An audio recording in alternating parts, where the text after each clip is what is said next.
Jake Morrison adjusted his formal diplomatic suit one last time as he looked out the window of the transport ship. Kepler Station grew larger in front of them, its massive structure spinning slowly against the backdrop of distant stars. This was the moment humanity had been waiting for. After 50 years of contact with alien species, Earth was finally going to join the Galactic Council. "You ready for this, Jake?" asked Lisa Grant, sitting across from him. The military advisor wore her dress uniform, medals gleaming under the cabin lights. Her sharp eyes watched the approaching station with professional interest. "As ready as anyone can be," Jake replied. He had spent years preparing for this day, learning alien customs and languages. His diplomatic team had worked with dozens of alien species to build relationships and prove that humans deserved a place among the stars. Ryan Carter looked up from his tablet where he had been reviewing his presentation. The young scientist pushed his glasses up his nose nervously. "The data is solid. Our achievements in medicine, technology, and space exploration speak for themselves. They have to see that we belong here." The transport ship docked with a soft thud. Jake stood up and straightened his jacket. "Remember, we represent all of humanity today. Let's show them who we really are." The three humans walked through the airlock into Kepler Station. The corridor was wide and filled with beings from across the galaxy. Jake saw the tall, elegant ethereals floating past with their glowing blue skin. A group of insect-like hive members clicked and buzzed as they moved in perfect formation. The reptilian Thecamori delegation stood near a wall, their yellow eyes following the humans as they passed. "Welcome to Kepler Station," said a mechanical voice from a floating drone. "Please follow the guide path to Council Chamber 7. They walked along the glowing floor markers through the station's main hub. Jake had been here before during the preliminary meetings, but the sight still amazed him. Hundreds of species from dozens of worlds all working together in peace. Soon, humanity would be part of this great community. The council chamber was enormous, with curved walls reaching high above them. 12 seats arranged in a circle dominated the center of the room, each designed for a different alien species. Observation galleries filled with reporters and diplomats from across the galaxy surrounded the main floor. The human delegation will present their case first, announced the session moderator, a being that looked like a walking tree with silver bark. "Ambassador Morrison, you may begin." Jake walked to the center of the circle and activated the holographic display. Images of Earth appeared in the air around him. Cities, forests, oceans, and the faces of billions of humans living their daily lives. "Honored members of the Galactic Council," Jake began, his voice carrying clearly through the chamber. "Humanity comes before you today not as strangers, but as neighbors who have shared this galaxy with you for thousands of years. We have watched from afar as you built a community of peace and progress. Now we ask to join that community."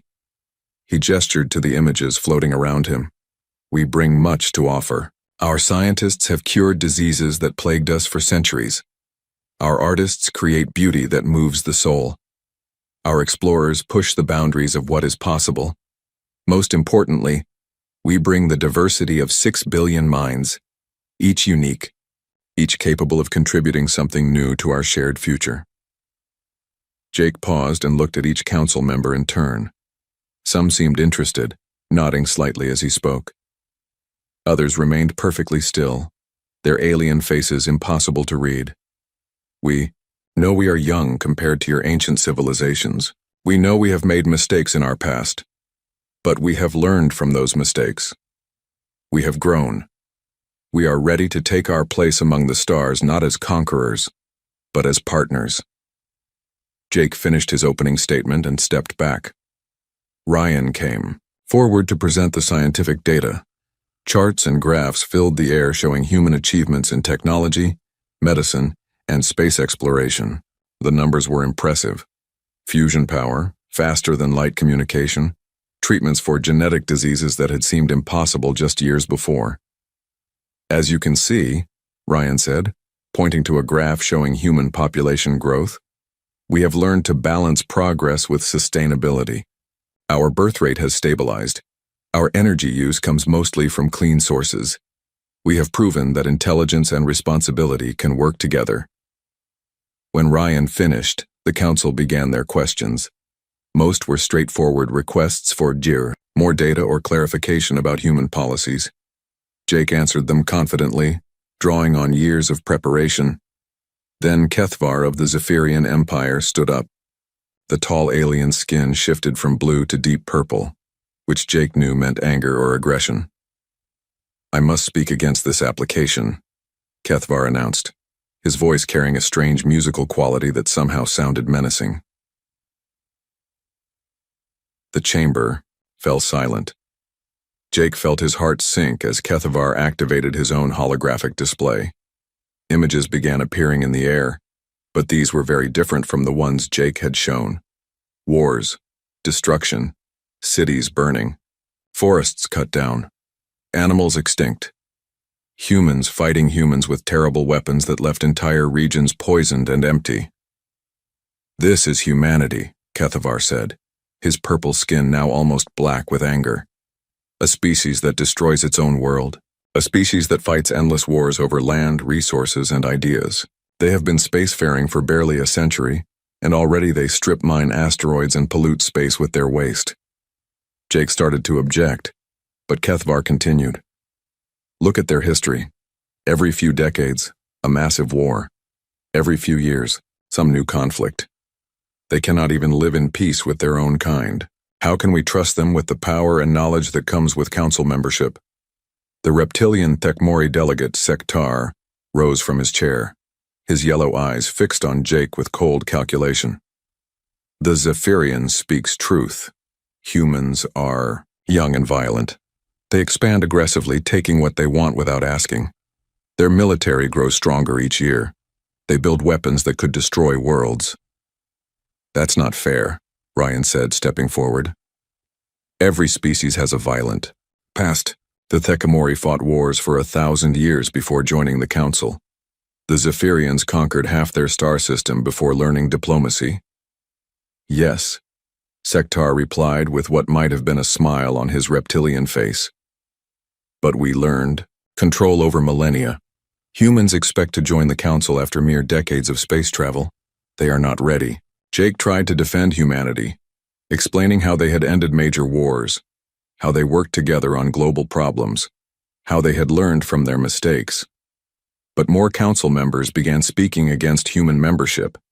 They pointed to human expansion into alien territories, to the military buildup around Earth, to trade disputes and diplomatic incidents.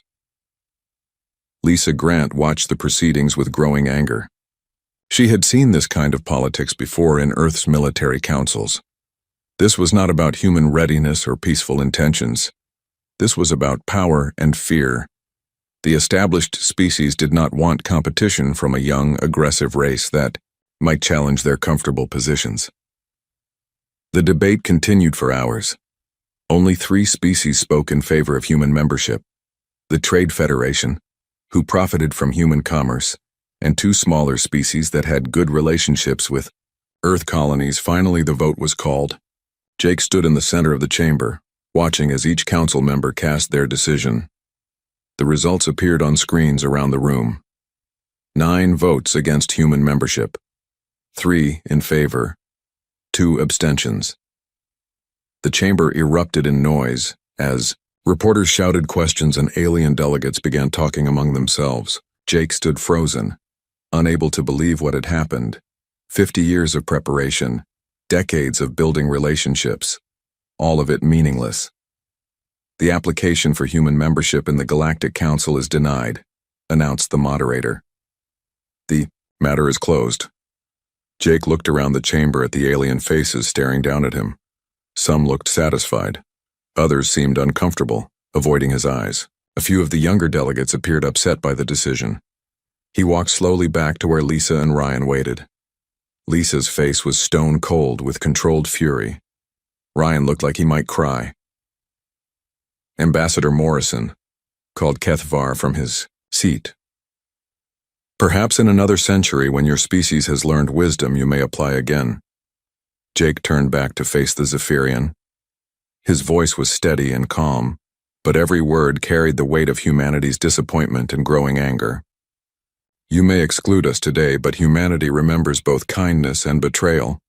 We will not forget who stood with us and who stood against us when we asked only for the chance to prove ourselves. The three humans left the chamber in silence. Behind them, the alien delegates continued their discussions, already moving on to other business. They had no idea that they had just made the biggest mistake in galactic history. 6 months after the rejection at Kepler Station, Admiral Kate Sullivan stood on the bridge of the Earth defense ship Valiant, watching alien patrol ships circle the outer edge of human space. The sleek Zephyrian vessels moved in perfect formation, their blue hulls gleaming under the light of distant stars. They had been there for weeks just watching and waiting. "Admiral, we have another report from the Titan mining colony," said Commander Steve Parker, walking up to her with a tablet. In his hand, his face looked tired. They had all been working long hours since the aliens started their harassment campaign. "What is it this time?" Kate asked, though she already knew it would be bad news. Every report from the outer colonies was bad news these days. 3 more supply ships were denied docking rights at Centauri Station. The station master claims their paperwork was not in order, but we know that's not true. Our people are starting to run low on medical supplies. Kate nodded grimly. This was the new reality for humanity.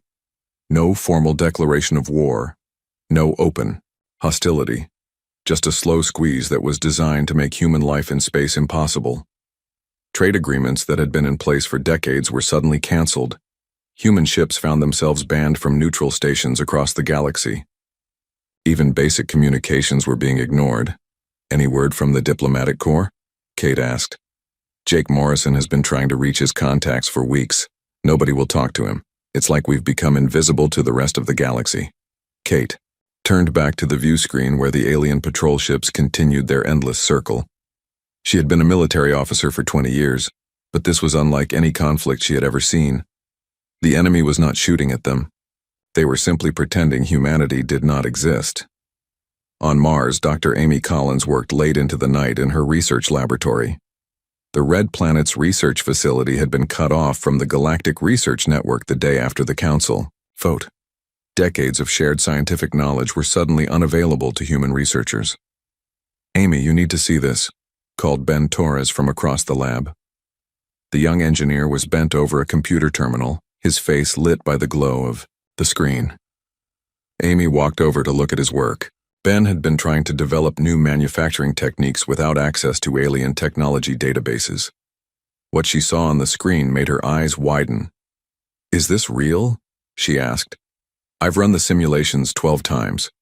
Without access to the alien tech specs, I had to figure out new ways to build quantum processors. Turns out our way is actually more efficient than theirs." Amy stared at the data. The isolation that was supposed to cripple human science was actually pushing them to innovate in ways they never had before. When they could simply copy alien techniques, human researchers had become lazy. Now they were forced to think for themselves. "Ben, I want you to share this with every research facility on Earth and the colonies. If we're going to be cut off from their knowledge, we need to make sure our own knowledge spreads faster than ever." Ben nodded and began uploading the data to the Human Research Network. In the past 6 months, human scientists had made breakthroughs in energy storage, materials science, and computer technology that would have taken years if they had been relying on alien databases. Meanwhile, in a secure government building on Earth, Director Peter Hayes read through intelligence reports that made his blood run cold. His agents had been monitoring alien communications for months, and the picture they painted was not good. "Sir, we have confirmation from 3 separate sources," said Agent Maria Lopez, sitting across from his desk. "The Galactic Council is planning to declare human space a quarantine zone. They want to prevent us from expanding beyond our current borders." Peter set down the report and rubbed his temples. "When?" "Within the next 2 months. They're calling it a public health measure, claiming that humans carry dangerous diseases that could spread to other species. That's ridiculous. We've been in contact with dozens of alien species for 50 years without any disease outbreaks." "It's not about disease, sir.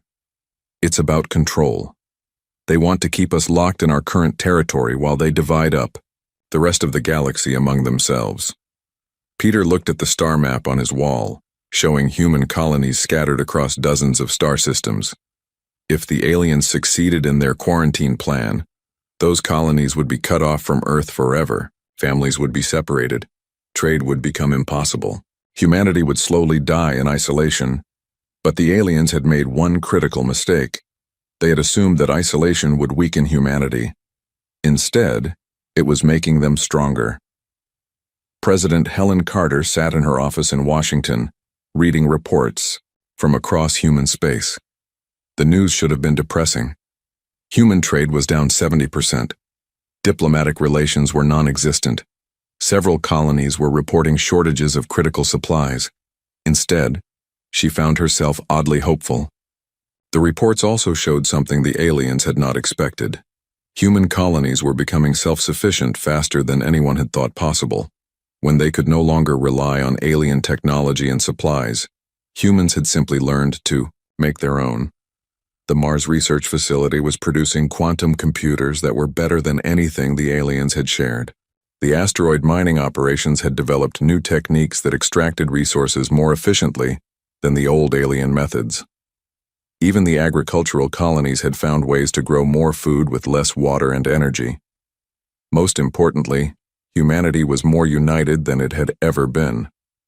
The rejection by the Galactic Council had done something that no human leader had ever managed to accomplish. It had made every human on Earth and in the colonies feel like they were part of the same family. "Madam President," said her aide, walking into the office. "Admiral Sullivan is here for the security briefing." Kate Sullivan entered the office, her uniform crisp despite the long hours she had been working. She sat down across from the president's desk and activated a holographic display. "The situation is getting worse," Kate reported.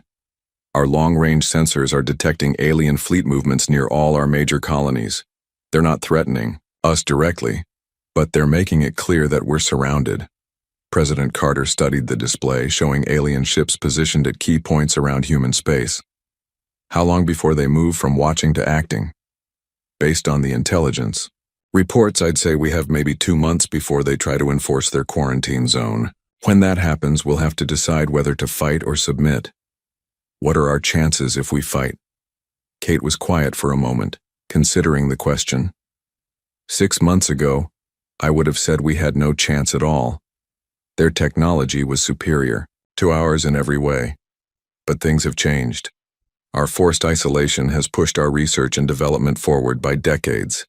We're creating new weapons, new defenses, new ship designs that they've never seen before. So we might actually have a chance. More than a chance. If we're smart about it, we might be able to surprise them. They think they know what humanity is capable of because they've been watching us for 50 years. But the humanity they've been watching had access to their technology, their knowledge, their way of doing things. The humanity that exists now is something new. President Carter leaned back in her chair, thinking about the choice that lay ahead. Humanity could try to negotiate, to find some way back into the galactic community's good graces, or they could prepare for the fight that seemed inevitable. The aliens had tried to isolate humanity, to make them weak and dependent. Instead, they had created something they had never seen before, a species that grew stronger under pressure, that innovated when challenged, that united when threatened. In research labs across human space, scientists worked on projects that would have seemed impossible just months before. In shipyards, engineers built vessels designed with new principles that alien technology had never explored. In military academies, strategists developed tactics based on human advantages that the aliens didn't even know existed. The isolation was almost complete. Human ships were now banned from every major alien station. Human traders were refused service at alien ports. Human diplomats were ignored by alien governments. But in the quiet of their forced solitude, humanity was becoming something new. Something the galaxy had never seen before. Something that would soon remind the aliens why excluding humanity had been the biggest mistake they could have made. The quarantine was coming. The aliens thought they were caging a defeated species. They had no idea they were about to release a force that would change the galaxy forever. Captain John Miller watched the asteroid field slowly rotate on his ship's main screen. The New Horizon had been mapping this remote sector for 3 weeks now, far beyond the edges of known space. It was quiet work, but John preferred it to. The tension back in human territory where alien patrol ships watched their every move. "Captain, I'm getting some strange readings from Asteroid Cluster 77 Alpha," called Dr. Karen White from her science station. The young woman pushed her brown hair back from her face as she studied her instruments. "The energy signature doesn't match any natural formation I've seen before." John walked over to look at her screen. The readings showed waves of energy pulsing from inside what looked like an ordinary chunk of space rock. "Could be some kind of rare mineral formation. Let's take a closer look." "Moving in for a detailed scan," announced Tom Bradley from the pilot's seat. The engineer guided their ship between the floating rocks with careful precision. As they got closer, the energy readings grew stronger. "My God," Karen whispered, staring at her display. "Captain, this isn't a natural formation. There's definitely something artificial inside that asteroid." John felt his pulse quicken. Finding alien artifacts was every explorer's dream, but it could also be extremely dangerous. "Any signs of activity? Weapons? Defense systems?" "Nothing active. Whatever it is, it's been dormant for a very long time. I'm reading trace amounts of materials that don't match anything in our databases." "Take us in closer, Tom." "Karen, I want full scans of everything. If this is what I think it is, we might have just made the discovery of the century." The New Horizon moved carefully through the asteroid field until they reached the source of the energy readings. What they found took their breath away. Hidden inside the hollow center of a massive asteroid was a structure unlike anything they had ever seen. It was clearly artificial, with smooth, curved walls that seemed to flow like liquid metal. Strange symbols covered every surface, glowing faintly with their own inner light. "It's beautiful," Karen said softly, "and massive. This thing is at least 2 kilometers long." "Any idea how old it is?" John asked. Karen worked at her instruments for several minutes before answering. "The energy decay patterns suggest it's been here for at least 50,000 years. Maybe longer. This predates every known civilization in the galaxy." John made his decision. "Prep the shuttle. We're going aboard." An hour later, John, Karen, and Tom floated through the airlock of the alien structure. Their suit lights cut through the darkness, revealing corridors that stretched away into the distance. The walls were covered with the same glowing symbols they had seen from outside. "The atmosphere is breathable," Tom reported, checking his readings. "Oxygen, nitrogen, trace gases. It's almost exactly like Earth's atmosphere." "That's impossible," Karen said. "How could a 50,000-year-old alien ship have the same atmosphere as Earth?" They moved deeper into the structure, their footsteps echoing in the empty corridors. Emergency lighting flickered on as they walked, responding to their presence. Whatever power source this ship used, it was still working after all these millennia. "Captain, you need to see this," Tom called from up ahead. He had found what looked like a control room, filled with displays and control panels that were still functioning. Karen immediately went to work trying to understand the alien technology. The symbols were unlike anything in the Galactic databases, but there was something familiar about them. As she studied the displays, patterns began to emerge. "I think I can access their computer systems," she said excitedly. "The interface is incredibly advanced, but it's also intuitive. It's almost like it was designed to be understood by anyone." "Be careful," John warned. "We don't know what kind of security systems they might have." But Karen was already deep in the alien computer network. Data flowed across the screens in languages that had been dead for thousands of years. Slowly, she began to piece together the story of the ship's builders. "They called themselves the architects," she said, her voice filled with awe. "And Captain, they didn't just build this ship. They built everything. The faster-than-light drive that every species uses. The energy systems that power galactic civilization. Even the genetic templates that were used to guide evolution on dozens of worlds." John stared at the alien text scrolling across the screens. "That's impossible. The Galactic Council species developed that technology themselves over millions of years." "No, they didn't." Karen's voice was grim now. According to these records, the Council species found architect ruins scattered across the galaxy and reverse-engineered their technology. Everything we think of as advanced galactic civilization is built on stolen architect science. Tom had been exploring other parts of the control room. Now he called out in a shaken voice. "Karen, John, you need to see this. I found their historical records." The three humans gathered around a large display that showed a star map of the galaxy. As Tom activated the controls, the map began to change, showing the rise and fall of civilizations over thousands of years. 50,000 years ago, the architects were the dominant species in the galaxy, Tom explained.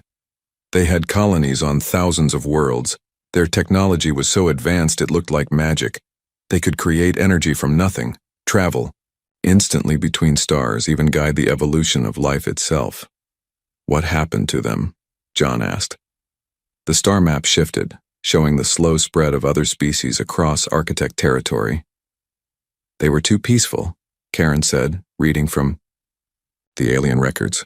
"When the younger species discovered architect technology instead of learning from them, they decided to take everything for themselves." "The current Galactic Council species," Tom said quietly. "The Zephyrians, the Thekmori, all of them. They formed an alliance to destroy the architects and steal their technology." John felt sick as he watched the map show architect worlds falling one by one. It was genocide.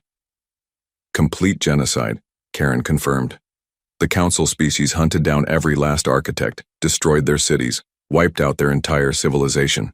Then they divided up the stolen technology among themselves and pretended they had invented it. But that's not the worst part," Tom said, his face pale in the alien light. "I found genetic analysis data. Karen, run a comparison between the architect DNA patterns and human genetic markers." Karen's hands flew over the alien controls.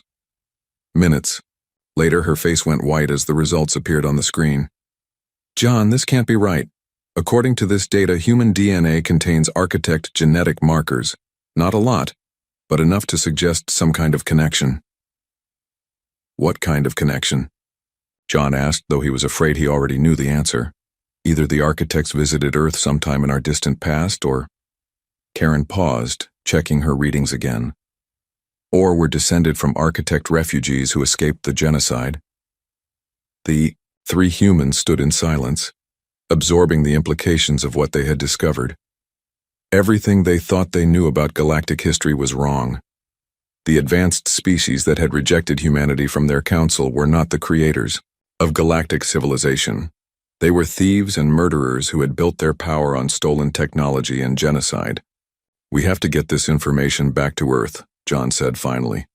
"President Carter needs to know what we found." "There's more," Karen said, still working at the alien computers. "The architects left behind detailed records of all their technology. Manufacturing processes, weapon designs, defensive systems that are centuries ahead of anything the Council species have. If we can understand this data, humanity could leap ahead by thousands of years." Tom was studying another display that showed the locations of other architect sites across the galaxy. They didn't just leave one ship. There are ruins scattered throughout space, hidden in asteroid fields and dead star systems. Most of them haven't been found yet. John activated his communicator to contact the New Horizon. "Bridge, this is the..." "Captain, begin full data download of everything in this facility. I want every byte of information copied to our computers." "Copy that, Captain. What did you find down there?" John looked around the control room of the ancient ship, at the records of a civilization that had been murdered by the species that now ruled the galaxy. "We found the truth, and it's going to change everything." As the data flowed into the New Horizon's computers, John realized that humanity's rejection from the Galactic Council was about to become irrelevant. The species that had excluded them were living on borrowed time, using stolen technology they barely understood. Soon, the inheritors of the architects would reclaim what had always been theirs. The galaxy was about to learn that humanity was not just another young species begging for acceptance. They were the rightful heirs to the greatest civilization the galaxy had ever known. The discovery that would reshape galactic politics forever was now racing back toward Earth at faster than light speed. President Helen Carter stared at the data streaming across her office screens. 3 days had passed since the New Horizon had returned with their incredible discovery, and she still could barely believe what she was reading. The architect records were more detailed than anyone had dared hope, containing blueprints for technology that made current galactic science look like stone tools. "This changes everything," she said to the group of advisors gathered in her office. Admiral Kate Sullivan sat at one end of the table, her face grim but determined. Director Peter Hayes was reviewing intelligence reports while Dr. Alex Murphy, Earth's leading linguist, worked frantically to decode more architect files. "The question is what we do with this information," Kate said. "My sources report that the Zephyrian fleet is already moving toward our borders. They plan to enforce their quarantine zone within 2 weeks." Peter looked up from his tablet. Agent Lopez intercepted communications confirming the timeline. They're calling it Operation Clean Sweep. The plan is to surround all human colonies and cut off any possibility of expansion. Helen felt anger burning in her chest. For months, the alien species had treated humanity like children who needed to be controlled. Now she knew the truth. The aliens were the children playing with toys they had stolen from their betters. "Alex, how much of the architect data have you been able to translate?" she asked. Dr. Murphy pushed his glasses up his nose and consulted his notes. "About 15% so far, but it's incredible stuff. They left behind complete manufacturing instructions for everything from basic tools to weapons that could destroy star systems. More importantly, they documented their communication network." "What kind of communication network?" "A quantum transmission system that can reach every inhabited world in the galaxy simultaneously. It's been dormant for 50,000 years, but according to these plans, we should be able to reactivate it." Helen felt a smile creeping across her face. "You mean we could broadcast a message to every planet at the same time? Every planet, every space station, every ship. No one would be able to stop it or block it. The architects designed it to be impossible to shut down once activated." Kate leaned forward with interest. "How long would it take to build this system?" "That's the beautiful part," Alex replied. "We don't have to build it. The network already exists. The architects hid transmission nodes throughout the galaxy disguised as natural phenomena. All we have to do is send the right activation signal, and the whole system comes online." Helen turned to Peter. "I want this classified under Project Revelation. Nobody talks about this outside this room without my direct permission. Kate, I need you to coordinate with General Rick Davis. Get our fleets into position, but do it quietly. I don't want the aliens to know we're preparing for something big." "What exactly are we preparing for?" Kate asked. "We're going to tell the galaxy the truth about their precious Galactic Council. Every world, every species is going to learn that. Their leaders are thieves and murderers who built their civilization on genocide." While the president planned humanity's response, engineer Nicole Brown worked day and night in a secret facility beneath the Colorado mountains. The architect manufacturing data was like nothing she had ever seen. The ancient race had developed techniques that could create materials at the atomic level, building machines that were stronger, faster, and more efficient than anything currently possible. "Tom, look at this," she called to Tom Bradley, who had returned from the New Horizon mission to help with the technical work. "According to these plans, we can build energy shields that are completely impervious to any weapon the Council species possess." Tom studied the holographic blueprints floating in the air between them. "How is that possible?" The architects discovered how to manipulate matter at the quantum level. Their shields don't just block energy, they redirect it into parallel dimensions. An entire fleet could fire at a ship protected by these shields, and the energy would just disappear. "How long to build a prototype?"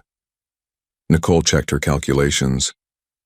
"With our current manufacturing capabilities, maybe 6 months. But if we use the architect techniques..." She paused, hardly believing her own numbers. "We could have working shield generators in 2 weeks." Tom grinned. "The aliens have no idea what's coming." Across the facility, other teams worked on different architect technologies. Weapons that could disable ships without destroying them. Propulsion systems that made current faster than light travel look slow. Most importantly, manufacturing systems that could produce all of these technologies in massive quantities. Meanwhile, Agent Maria Lopez had infiltrated the alien communication networks using techniques learned from architect encryption methods. What she discovered made her blood run cold. "Director Hayes, you need to see this," she said, bursting into Peter's office. "I intercepted a classified transmission from the Zephyrian High Command." Peter looked at the decoded message and felt his stomach drop. They're not just planning a quarantine. They're planning a complete invasion of human space. It gets worse. They've convinced the other council species that humanity poses an existential threat to galactic peace. They're planning to do to us exactly what they did to the architects 50,000 years ago. Peter immediately contacted President Carter. Within an hour, the emergency cabinet was meeting in the secure bunker beneath the White House. "They're planning genocide," Peter announced without preamble. "Complete extermination of the human species, followed by the division of our territory among the council races." The room fell silent. Admiral Sullivan was the first to speak. "When?" 3 weeks. They're calling it the final solution to the human problem." President Carter felt a cold fury settle over her. The aliens had rejected humanity's peaceful overtures, isolated them from galactic society, and now planned to murder every human in existence. They had made the same mistake 50,000 years ago with the architects, and now they thought they could do it again. "Not this time," she said quietly. "Alex, how soon can we have the communication network ready?" 2 days, maybe 3. We're using architect manufacturing techniques to build the activation transmitter. Kate, what's the status of our fleet? Preparations? All ships are in position. General Davis has our entire Space Force ready for deployment. With the new architect technology, our ships are now more advanced than anything the aliens possess. Nicole, what about the defensive systems?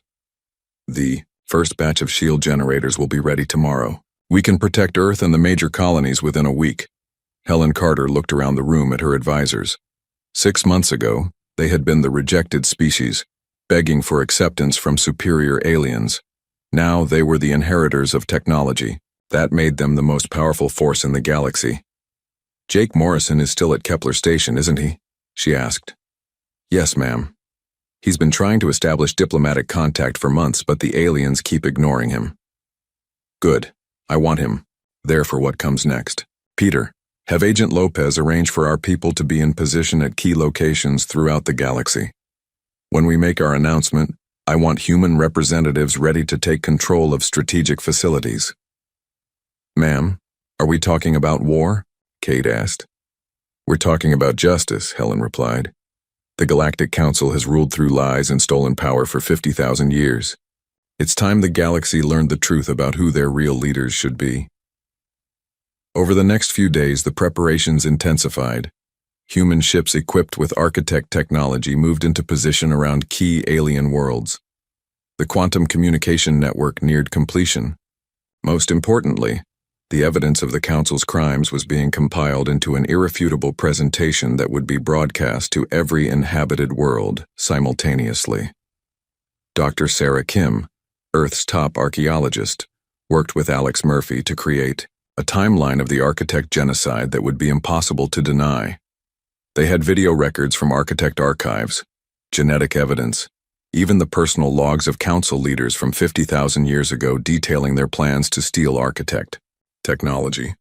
"This will destroy their credibility forever," Sarah said as she reviewed the final presentation. "No species in the galaxy will trust the Council once they see this evidence." The countdown had begun.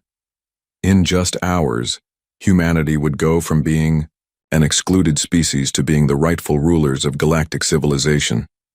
The aliens who had tried to destroy them were about to learn that they had awakened something far more dangerous than they could have imagined. The galaxy was about to witness the return of the architect's true heirs, and this time, humanity would not make the mistake of being too peaceful to defend themselves. The Galactic Council chamber buzzed with the usual diplomatic chatter as representatives from 12 species discussed routine trade agreements. Kethvar of the Zephyrian Empire sat in his ornate chair, his blue skin shifting to a satisfied purple.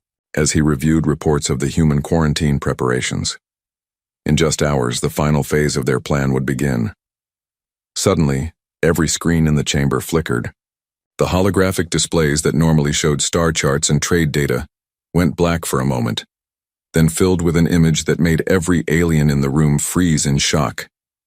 President Helen Carter appeared on every display, her face calm but her eyes burning with determination. Behind her stood the flags of Earth and all human colonies, and beside her were Admiral Kate Sullivan and Dr. Sarah Kim. "Citizens of the galaxy," Helen began, her voice carrying clearly through speakers that had not been activated moments before. "My name is Helen Carter, President of the United Worlds of Humanity. I speak to you today not as a leader seeking permission to join your community, but as the inheritor of a legacy that predates your entire civilization." Kethvar leapt from his chair, his skin now dark with rage. "How are they broadcasting on our secured networks? Cut the transmission." The chamber's technicians worked frantically at their controls, but nothing happened. The human president continued to speak, her image now appearing on screens across the galaxy. On every world and every city, on every ship being stopped what they were doing to watch. 50,000 years ago, Helen continued, this galaxy was ruled by a peaceful species called the Architects. They created the faster-than-light drives your ships use, the energy systems that power your cities, and the very genetic templates that guide life on your worlds.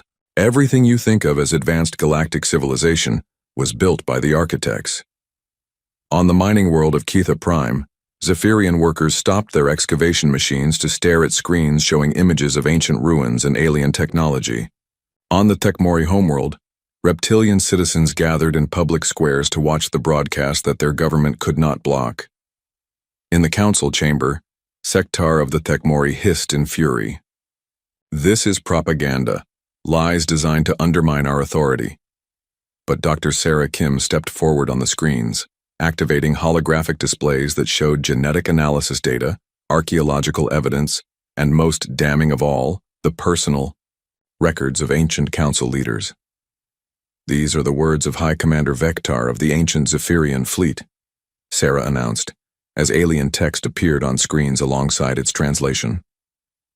Quote, "The Architects are too advanced for us to compete with fairly. We must unite the younger species and take their technology by force. Once they are eliminated, we can divide their knowledge among ourselves and rule the galaxy as we see fit." The chamber erupted in chaos as the alien representatives shouted at each other in multiple languages. But the broadcast continued, showing document after document, proving beyond any doubt that the current Galactic Council was built on genocide and theft.